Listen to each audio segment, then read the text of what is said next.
This is every card I bought on day one at the National Card Show, and I'm gonna go from cheapest all the way to the biggest card I grabbed, and trust me, the last one might shock you. Let's get into it.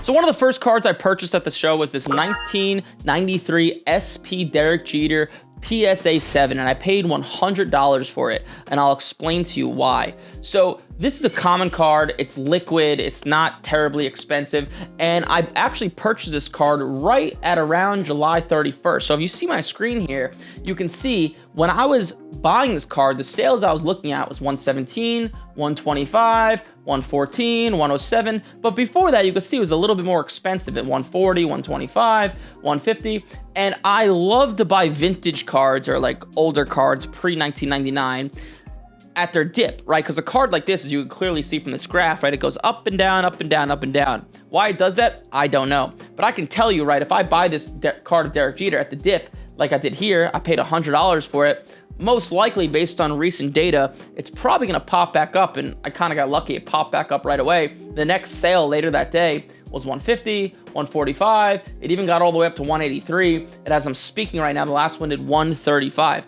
Not too bad, right? And I'll probably end up selling this card for 140, 150, but think about that, right? I paid $100 for it. If I sell it at a card show for, 140, 150, that's a 40 to 50% return on my money. And, this one individual card is not going to make me rich, but if you're buying 5, 10, 15, 20, 30, 40 of them a month, you can make some pretty serious money with just buying cards like this at their dip and then just selling them when they pop up. So that's the first purchase I'll go over, and yeah, it was a pretty easy one. Just throw it in the showcase, and hopefully I'll make some steady money with it. The next purchase I made was these 7 cards. There were 6 cards of Eamon Thompson and 1 card of Brandon Miller, and one of the cards I actually gave away for free. This was a pretty simple purchase. I comped out all these cards, or I looked at all the recent sales, and it came out right to about $290. The kid gave them to me for $220. This is just easy stuff that's gonna go in a showcase. Hopefully the stuff will appreciate in value because someone like Eamon Thompson, Durant came to the Rockets, he'll probably gain a little bit of hype. They're lower end cards just to fill up a showcase. Once again, I was going to this card show with the intention of going to future card shows, so I usually don't buy stuff like this, just cheaper stuff to fill up the case, but I like to appeal to everyone, people that want to spend, tens of thousands, and people that want to, spend $50. So pretty easy purchase here. So the next card I bought was this blue fast break rookie prism 2022 Paolo Banchero SGC 9.5. I paid $300 for it. This is a pretty simple one. So if you look at my screen here, you can see the sales. Recently, a PSA 9 did $315, okay? And Raw, the last one, did also $315 as well. And Paolo Banchero is somebody that I think will have some hype and excitement as we get closer and closer to the basketball season. So he was someone on my radar.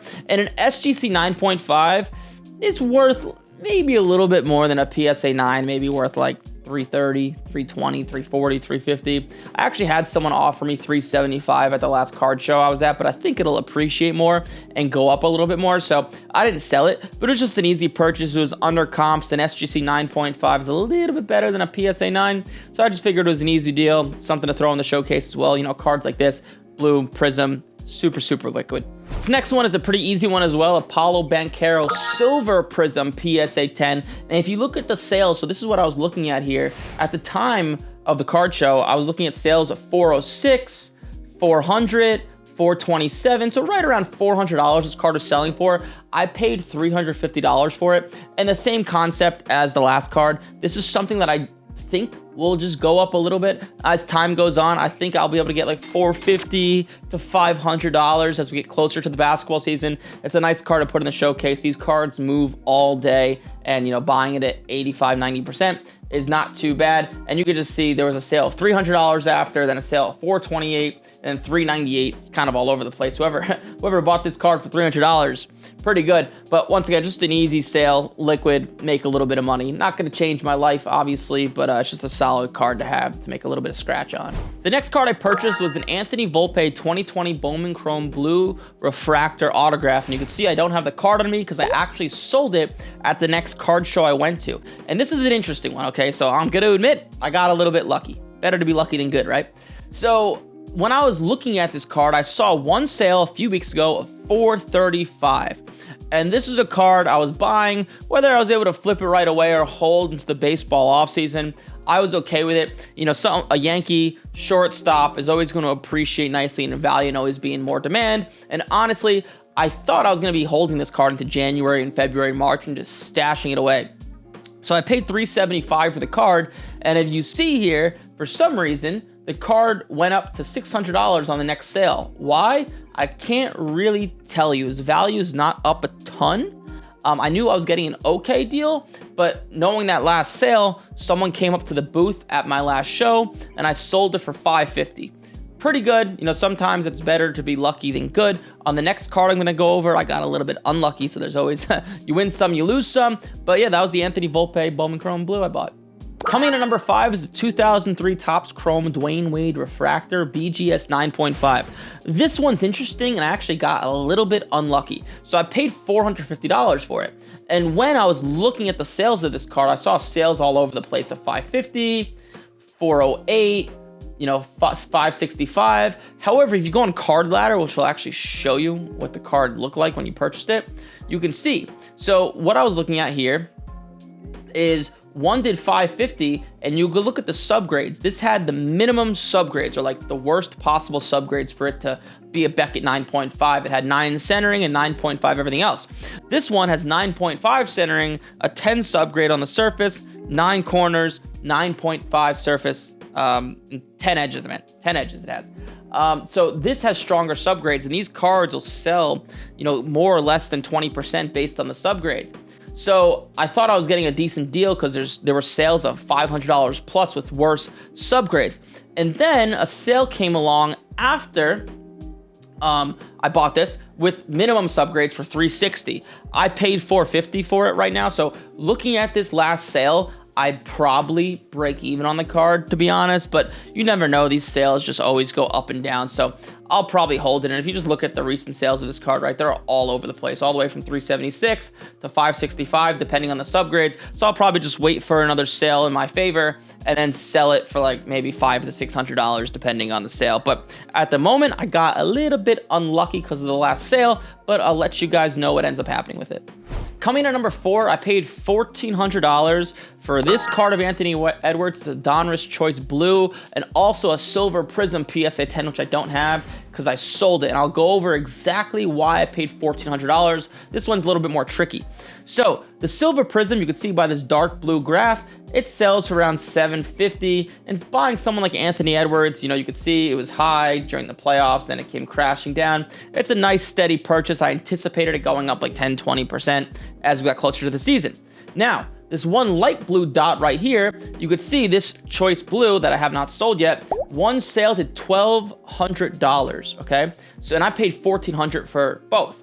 So the Edwards silver I sold already for $750. So that puts me into this card at $650. And obviously, if the last sale did $1,200, I'll probably end up selling it for like $1,000 to $1,100. So it's like, you know, a $400 profit on a quick flip. Not too bad of a deal. It's one of those deals where like, I didn't go into the show like wanting to buy Anthony Edwards, but sometimes you look at a showcase and it's just cheap and it's just a quick flip. It's just, you know, you just got to do it. So that's the simple reason as to why I purchased this and the other Edwards for $1,400. Just a nice little quick flip. Coming in at number 3 is a 2000 Bowman rookie Tom Brady SGC 9.5. You can also see I don't have this card on me anymore because I sold it. Once again, this is an easy one, just like the Anthony Edwards from before. You can clearly see by this graph, the last sale did 1944, July 2nd. I bought this card right at the end of July. So this is what I saw, and I believe the dealer had it listed for like $1,700, and I ended up paying $1,500. Tom Brady is not someone I'm actively buying to hold, but once again, if a card sells for $1,900 and you can get it for $1,500 and it's a super liquid card and you can make, you know, what is that, like 20-30% on your money like that, you do it. And I ended up selling the card in a trade/cash deal for another Brady rookie and $1,100 in cash. It ended up netting me about $1,800 in value, so I probably undersold it just a smidge. But once again, another easy deal, and deals like this are flooded all over the show. You know, most cards are overpriced, don't get me wrong, but all it takes is, finding one underpriced card every 30 to 45 minutes to really make the show worth it. You just kind of have to know what you're looking for, have an eye for it. It's a little bit easier for me because I've done it for so long. I can kind of just look at a showcase and pinpoint what's underpriced and what's not. So once again, just an easy one. This is stuff that usually doesn't happen because Brady stuff is usually overpriced, not underpriced, but I was happy to buy it. Next up, 2001 Topps traded Pujols PSA 10. The sales on this card are interesting. So if you look at my screen here, when I was looking at this, you could see the last sale I saw when I was at the card show was $2,500. I knew that sale was a little bit high based on previous data. You could see no other sale even came close to that. And then afterwards, there was a sale of $1,600 and $1,650. So I paid $1,700 for it. And according to Card Ladder, which is another site that pulls sales as well, that's a bit more accurate than Market Movers, the last one did $2,100. So bottom line, this card sells for anywhere between $1,600 to $2,100. So in order for me to make money on it, I just have to wait till a sale does $2,100 like the last one did, and probably sell for $1,800, $1,900, maybe $2,000. But Pujols rookie cards are very coveted. People love them. This is something I don't mind to hold. It'll probably only go up with time. You could see this card a year ago was $1,000, and now it's went up 60%, 70%. Now it's $1,600, $1,700, $1,800. So I maybe overpaid a little bit considering the last sale did $1,600, then another one did $2,100. But I was just looking at this last sale and hopefully looking to make a quick flip. I didn't, but this is something I think, maybe I'll make 10, 20% on. Something I don't mind holding either. And lastly is probably my favorite deal of the whole entire show. So I bought two cards in this deal. It was a 2011 Mike Trout Update Diamond. It was raw, not graded. And a 2009 Upper Deck Steph Curry Rookie Auto Draft Edition. I paid $21.50 for each of them, okay? And I'm gonna explain to you why I paid that. So let's take the Mike Trout. So this Mike Trout, the key was it looked like it was in pretty good condition. And the guy who I bought it from told me that he got it from a grandpa that had the card for years or something like that. So I believe the card has not been graded yet. Anyone could be lying, but it didn't look graded yet, and it looked like it was in pretty good condition.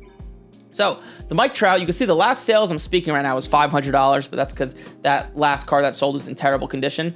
But raw sales of this card do $900 to $1,000. You can see it by that dark blue line. The light blue line indicates a PSA 9. PSA 9s are around $1,300, which I'm very, very confident this card will not grade less than a PSA 9.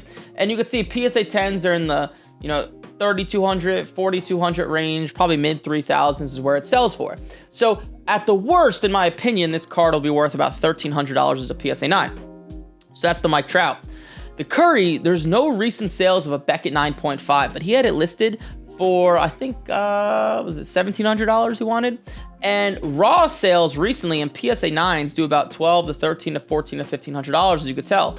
No Beckett 9.5 sales in the past year or so, but I know just from being in the hobby, Steph Curry stuff is up a lot. And I was confident this card was worth near $2,000. So I ended up selling the Curry for $1,700. So now I'm only into the Mike Trout for, $500 or $450. So if the Mike Trout grades a 9, which I give it about a 70% chance it will, I'll end up making about $700 to $800 on the whole deal, minus some fees, maybe around $600. If it grades a 10, I'll end up making about, $2,500 to $3,000 on the whole deal. We'll see if that card grades well, but either way, I'm playing with house money. What's funny about the Steph Curry rookie card is I forgot to take the sticker off the card at the next show, and I had it at $1,700, and some guy just came by and said he'll take it for $1,700 because realistically the card's probably worth $2,000 plus. I undersold it a little bit myself. It's kind of funny because I feel like sometimes sports cards people just trying to bend each other over backwards just over and over and over again. As terrible as that sounds when I say it. But yeah, so either way, I'm happy to give someone a good deal, and that's why I bought that lot. And I love to grade cards, especially cards that are a little bit harder to grade with some risk. I just like risk. I like gambling, but I'll keep you guys updated on how the Mike Trout grades. But yeah, we'll see what happens. And that wraps up every card I picked up on day one at the National. Let me know in the comments which card you think was the best pickup. And if you want to learn exactly how to make money with graded cards, click the link in the description. I put together a free PDF that walks you through step by step exactly how to do it. Thanks for watching. Don't forget to like this video, drop a comment, subscribe so you don't miss the breakdown of day number 2, where the deals get even better and the cards get even bigger. I'll see you in the next one.